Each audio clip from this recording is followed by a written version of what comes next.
Hello my students, welcome to Biochem World. Today in Biochem World we will start this chapter, Our Environment. As we know, this is chapter number 5 in class 10 CBSE board. So, environment. What exactly is environment? Environment क्या है, क्या होता है environment, कितने type का होता है environment और क्या क्या चीज़ें एनवायरमेंट में इंक्लूड की जाती हैं, हम ये सारी चीज़ें पढ़ेंगे इस चैप्टर में डिटेल में. So let's start with the definition of environment. What exactly is environment? So, environment is the surrounding in which we live. जिस surrounding में हम रहते हैं, जो भी हमारे आसपास की surrounding है, इसी surrounding को environment बोला जाता है. And if you see, अगर आप नोटिस करते हो, if you have observing nature, अगर आप चीजों को ऑब्जर्व करते हैं, नेचर को ऑब्जर्व करते हैं, एनवायरमेंट को ऑब्जर्व करते हैं, so basically we have two components in this environment. First is abiotic and second is biotic. Only two component. अब एबायोटिक क्या है? जितने भी नॉन लिविंग कंपोनेंट है हमारे एनवायरमेंट में, जैसे जो भी क्लाइमेटिक एनवायरमेंट, जो भी क्लाइमेटिक फैक्टर है, जैसे सनलाइट, ह्यूमिडिटी, टेम्परेचर, वेदर, ये सारी चीजें नॉन लिविंग है एंड ये सारी चीजें एबायोटिक एनवायरमेंट में इंक्लूड की जाती हैं. ऑल्सो हम इन सारी चीजों को अलग अलग स्टडी भी करते हैं, जैसे study of soil is pedology. अब स्टडी ऑफ सॉइल में हम सॉइल की टोपोग्राफी, सॉइल का टेक्सचर, सॉइल का पीएच, सॉइल की ह्यूमिडिटी, ये सारी चीजें पढ़ेंगे and this all will comes in edaphic factor of soil. ये एक सॉइल के एडेफिक फैक्टर में आएगा और ये सारी चीजें डिसाइड करेगा that whether this soil will able to give rise to any plant और नॉट. या ये किसी को लाइफ दे पाएगी या नहीं दे पाएगी. सो ये सारी चीजें हम एडेफिक फैक्टर ऑफ सॉइल में पढ़ेंगे. In climatic factor we basically study about the sunlight and we basically study about the water, we basically study about the air. जितनी भी हमारे आसपास एयर है, जो भी मिक्सचर ऑफ एयर हमारे अर्थ को कवर करती है, this mixture of air is called as the atmosphere. जो भी हमारे आसपास mixture of gases, mixture of air present है, इनको हम एटमॉस्फेयर कहते हैं. ऑल्सो द वाटर बॉडीज, जो भी छोटे मोटे reservoir including lake, pond till the bigger one, जैसे रिवर, ओशन, सीज, ये सारी चीजें these all are included in hydrosphere. जो भी ओशन है, जो भी सी है, जो भी रिवर है, ये सारी चीजें together with the pond, lake, ये सब कुछ हाइड्रोस्फेयर में इंक्लूड किया जाता है. Next is lithosphere. हमारे अर्थ पे जो भी सॉलिड कंपोनेंट है including the mineral, the soil, everything, we study all these things in the lithosphere. So ये सारे नॉन लिविंग कंपोनेंट्स हैं हमारे अर्थ के और हम इन सारे नॉन लिविंग कंपोनेंट को एबायोटिक फैक्टर में स्टडी करते हैं. Next is biotic factor. As the term says, bio means life. So all the living component which is present on the earth, that all living components studied under the biotic factor. जैसे चाहे वो single cellular organism हो या फिर multicellular organism. In this chapter we will study few type of biotic factors. हम कुछ biotic factors के बारे में डिटेल में पढ़ेंगे, जैसे producers के बारे में, consumers के बारे में, decomposers के बारे में, and we will see that what is their role, why they are important to us, what crucial role they play for us and what crucial role they play for the environment. So ये सारी चीजें हम इसी chapter में just after 2-3 topic will study about it. Next is ecosystem. So, सबसे पहले term ecosystem A.G. Tansley ने दिया था 1953 में and he was the first person who tried to explain what exactly is the ecosystem, and he tried to define that ecosystem is interaction between either two biotic or abiotic factor or it is interaction between the two organism. किसी two living organism के बीच का interaction या फिर एक biotic या एक abiotic factor के बीच का जो भी interaction होता है, this is called as the ecosystem. और ये सबसे पहले A.G. टेंसले ने 1953 में ये टर्म दिया था and he was the only who tried to explain. फिर बाद में बहुत सारे डेफिनेशंस आए एंड बहुत सारे scientist and all and they have given different terms on this ecosystem, but वो हमारे इतना डिटेल में हमारे सिलेबस में नहीं है, so we will not going to talk about this. Next is up types of ecosystem. So there are two basically type of ecosystem, or you can say main we have two type of ecosystem. First is natural and second is artificial. But besides these two type हमारे पास कुछ और छोटे छोटे types हैं, you can say जैसे small ecosystem and the large ecosystem. Also we have the temporary ecosystem and the permanent ecosystem. अब small ecosystem, say for example कभी बारिश हुई, whenever it rains and अगर कोई वुडन लॉग है, उस वुडन लॉग के ऊपर रेन वाटर आया and that wooden log starts rotting, कहीं पर अगर कहीं ओपन ग्राउंड में कहीं वुडन लॉग कट करके रखा हुआ है and it rains at the same time and continuously वो 10 से 15 रेन उस वुडन लॉग के ऊपर हो जाए and what will happen, that wooden log will start rotting, वो सड़ने लग जाएगा. कुछ ग्रुप ऑफ फंगाई, कुछ group of bacteria, they will come and they will start growing on it, ये उसके ऊपर ग्रो करने लग जाएंगे एंड उसके आसपास बहुत सारे प्लांट्स भी ग्रो करेंगे and hence this smaller type of vegetation formed over there, you can say this is the smaller form of the ecosystem. अब बिगर फॉर्म ऑफ इकोसिस्टम या ह्यूज फॉर्म ऑफ इकोसिस्टम क्या हो सकता है, you can say the huge form of ecosystem is forest. Forest आपने देखा है, वहां पे बहुत सारे ट्रीज होते हैं, बहुत सारे flora, different types of flora, different types of fauna, they live together और ये बहुत बड़ी एरिया को कवर करता है. So this is the huge or bigger type of ecosystem. Next is temporary and permanent. Temporary ecosystem, like whenever there is any pit, any hole is present on the ground and it rains at the same time. अगर same time में बारिश हो जाएगी, वो pit, वो hole completely water से filled हो जाएगा. Water से fill होने के बाद whatever the smaller tadpoles, they will come, they will start just growing over there. Some smaller plants will come, कुछ एक्वेटिक प्लांट आ जाएंगे, वो ग्रो करने लग जाएंगे एंड एक छोटा सा इकोसिस्टम शुरू हो जाएगा. So this smaller pits form during the rainy season, it is temporary. As soon as rain is over, rainy season is over, this water gets evaporated और ये इकोसिस्टम वैनिश हो जाता है. इसीलिए बारिश के टाइम में ज्यादातर हमको वेजिटेशन और इकोसिस्टम इंक्रीज करता दिखता है. You can see various temporary ecosystem form, बहुत जगहों पे बहुत सारे छोटे छोटे टेम्परेरी इकोसिस्टम आपको देखने को मिल जाएंगे, specially in the rainy season. Next is permanent. Again we can say the example of permanent is forest. वो एक permanent huge ecosystem है जहाँ पे हमेशा there will be no such proper deficiency of anything will happen. एक proper ecosystem है जो एक दूसरे से interact करके interdepend होके work करता रहता है. ठीक है. Now let's talk in detail about the producers. As I have told you कि बायोटिक फैक्टर में हम प्रोड्यूसर, डिकम्पोजर, कंज्यूमर्स के बारे में डिटेल में पढ़ेंगे. Let's first talk about the producers. अब प्रोड्यूसर्स क्या है? As the name says produce, these will be the group of organism those who will produce something. ये कुछ produce करेंगे, like ये क्या करेंगे? With the help of photosynthesis they will fix the solar energy into the chemical energy.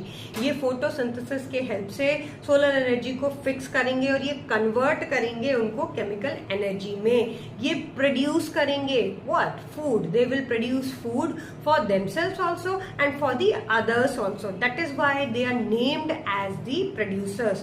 In producers को autotrophs भी कहा जाता है and they are the only group of animal those who will produce food for themselves and for the others. इनके बाद जितने भी होंगे वो सारे कंज्यूमर्स होंगे, वो प्रोड्यूसर्स नहीं होंगे. And some example of producers like blue green algae जिनको हम cyanobacteria भी कहते हैं, some floating free floating phytoplanktons and some green plants जैसे grasses, some other plant trees, ये सारे producers में include किए जाते हैं. And what are the role they play, why they are crucial to us? Say that due to this photosynthesis, whatever the photosynthesis they perform, due to this photosynthesis they are the only those who can fix solar energy into the chemical energy. ये photosynthesis के help से solar energy को chemical energy में fix करते हैं और आगे अगले tropic level पे transfer भी करते हैं in the form of glucose, in the form of food and in the form of energy also. Next is ये oxygen का भी production करते हैं. So सबसे crucial role ये play करते हैं, that is they help helps in the production of oxygen, oxygen का प्रोडक्शन करते हैं, O2 CO2 के बैलेंस को नेचर में मेंटेन करके रखते हैं। And since oxygen is very much important gas for us, ये हमारे लिए बहुत इंपॉर्टेंट है for all of the fauna present on the earth and for the flora also, because आपको पता है कि फ्लोरा भी रेस्पिरेशन करते हैं, जितने भी प्लांट्स ट्रीज हैं ये भी रेस्पिरेशन करते हैं, तो they also need this oxygen. So इस O2 के प्रोडक्शन में with the process of photosynthesis this will be done by the producers only. Next group आएगा कंज्यूमर्स का। कंज्यूमर्स को 3 मोर ग्रुप्स में हम डिवाइड कर सकते हैं and here are the 3 groups like herbivore, carnivore and omnivore. As the name said, herbivore, herbs means like grasses and all the green plants. ऐसे organism जो ग्रीन प्लांट्स को ही कंज्यूम करेंगे इनको herbivores कहा जाता है, जैसे all the cattle like goat, cow. Next is carnivore. So carnivore will be the group of animal those who will eat the flesh of other animal. ये completely non-vegetarian होंगे, ये दूसरे animals के flesh को feed करेंगे. Some of the example like wolf, like fox, like tiger, like leopard, like lion, ये सारे these will be regarded as the carnivore और ये ज्यादातर food chain की top most position को occupy करेंगे, इसीलिए top carnivore या top consumer भी कंसीडर किया जाएंगे। But in some of the food chain ये टर्शरी पोजीशन भी ऑक्यूपाई कर सकते हैं, तो टर्शरी पोजीशन भी गेन करेंगे, so tertiary consumer. And in some of the food chain they will occupy the quaternary position and hence they will be regarded at the quaternary consumer. अब food chain के बारे में next topic will study in detail about the food chain, then I will tell you कि what are the top consumer, what is the tertiary position, what is the quaternary position. So these were the group of carnivore. Next group is omnivore. As the name says, omnivorous, ये दोनों ही खाएंगे, they will eat both the plant and plant parts, also they will eat the flesh of other animal like us. Humans को omnivorous consider किया जाता है। Besides human the penguin, dog, cat, ये सारे, bear also, ये सब कुछ these all are the omnivores, ये सब ओमनीवोर्स हैं। ये फ्लैश ऑफ अदर एनिमल भी खाएंगे, they will also feed on the plant and plant parts. So ये 3 ग्रुप थे, these all were included in the consumers. Let's talk about the decomposers. As the name says, decompose. They will decompose something. So ये ऐसे group of microscopic organism होंगे like some fungi, some bacteria that they will act on some dead and decaying organic matter. ये कुछ dead and decaying plants या animal के ऊपर act करेंगे, कुछ group of enzyme release करेंगे और better way to say external digestion करेंगे and hence they will completely convert this complex organic matter into the simple form. ये खुद भी feed करेंगे and they will return these nutrient, mineral, compound, all these things to the soil also. ये same time में खुद भी feed करेंगे और बचा कुचा soil को भी return कर देंगे। इसलिए decomposers भी बहुत ज्यादा crucial role play करते हैं हमारे environment में। They will be the only those who will help in nutrient recycling. जो भी nutrient किसी भी food chain में primary से secondary, secondary से टर्शरी से क्वाटिनरी और क्वाटिनरी में टॉप कार्निवोर के मरने के बाद बचा, ये उनको डिकम्पोज करके सॉइल को रिटर्न में वापस कर देते हैं। In decomposers, we will study about the scavengers, we will study about the parasites. Scavengers will be the group of animals जो खुद hunting नहीं करेंगे unless they will follow the top carnivore. जैसे hyenas, ये खुद hunting नहीं करते हैं, ये किसी भी top carnivore को follow करेंगे।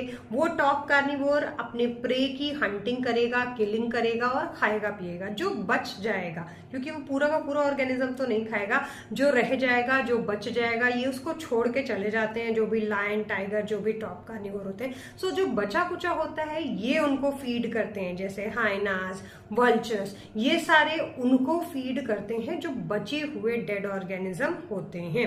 सो वल्चर का भी सेम सीन है कि वल्चर भी खुद किलिंग नहीं करता है unless vulture go and search for the dead and decaying organic matter. अगर इसको कहीं डेड ऑर्गेनिज्म मिल जाता है, ये उनको कैरी करते हैं, किसी दूसरी जगह पे ले जाते हैं और वहां पे खाते हैं। सो इसीलिए वल्चर को इतना ज़्यादा हेट मिल रहा है and everybody use to kill them, क्योंकि ये गंदगी भी फैलाते हैं, but exactly they clean our environment. अगर हम पॉजिटिव सेंस में देखें तो ये हाइनाज, ये वल्चर्स, ये सारे हमारे एनवायरमेंट को क्लीन करते हैं by eating the dead and decaying organic matter. अब इसी डिकम्पोजर्स में will study about the parasite. Basically we have two type of parasite, exoparasite and endoparasite. Exoparasite ऐसे पैरासाइट होंगे जो ऐसे पैरासाइट जो बॉडी के ऊपर रहते हैं and they will live on the surface of the body and fulfill their energy and food requirement. For example like mosquito, like leech, like tick. तो ये सारी चीजें बॉडी के ऊपर, बॉडी के सरफेस पे रहते हैं and they will feed on the blood present inside the body. और जिस पर्टिकुलर पर्सन के ऊपर रहते हैं उस पर्टिकुलर पर्सन या उस पर्टिकुलर ऑर्गेनिज्म को होस्ट ऑर्गेनिज्म कहेंगे। Next group is the endoparasite. Endoparasite में जो भी पैरासाइट रहेगा वो बॉडी के अंदर, पर्सन या ऑर्गेनिज्म की बॉडी के अंदर रहेगा, as the name says endo. Endo means inside. अब ये उस पर्टिकुलर होस्ट की बॉडी के अंदर रहेगा और अपनी एनर्जी और ऑक्सीजन की डिमांड को फुलफिल करेगा। One most example is Ascaris और दैट ऑफ द टेपवर्म। जो भी फ्लैट वर्म, टेपवर्म, वो हमारी बॉडी के अंदर रह के अपनी फूड रिक्वायरमेंट को फुलफिल करते हैं, अपनी ऑक्सीजन रिक्वायरमेंट को फुलफिल करते हैं। इनके अपने पास एज सच कोई डाइजेस्टिव सिस्टम, कोई प्रॉपर डाइजेस्टिव सिस्टम या कोई और सिस्टम वर्क नहीं करता है। ये अपने बॉडी के स्किन से ही ऑक्सीजन और न्यूट्रिएंट्स को एब्जॉर्ब करते हैं, स्किन से ही एक्सक्रीट करते हैं। सो इनके अपने पास कोई प्रॉपर डाइजेस्टिव एक्सक्रीटरी सिस्टम नहीं होता, but they have only this reproductive system very well developed so that they can increase their population inside the body of particular organism. So these all are included in the decomposers. And why decomposers is important for us? Because decomposers play very crucial role in cleaning the environment. सबसे बड़ा role जो decomposers का है वो हमारे environment को clean करने में help करते हैं, हमारे environment को clean करने में, पूरी तरह से clean करने में help करते हैं. Second most crucial role is recycle the nutrient. जो भी न्यूट्रिएंट होता है, जो भी डेड ऑर्गेनिक मैटर से न्यूट्रिएंट इन्हें मिलता है, ये उसको सॉइल में वापस देते हैं और सॉइल उनको दोबारा किसी फूड चेन में रिसाइकिल करता है. सो ये complete recycling of the nutrient will done by the decomposers only. And third most important role that ये सॉइल की फर्टिलिटी को मेंटेन करते हैं और यू कैन से फर्टिलिटी को इंक्रीज करने में हेल्प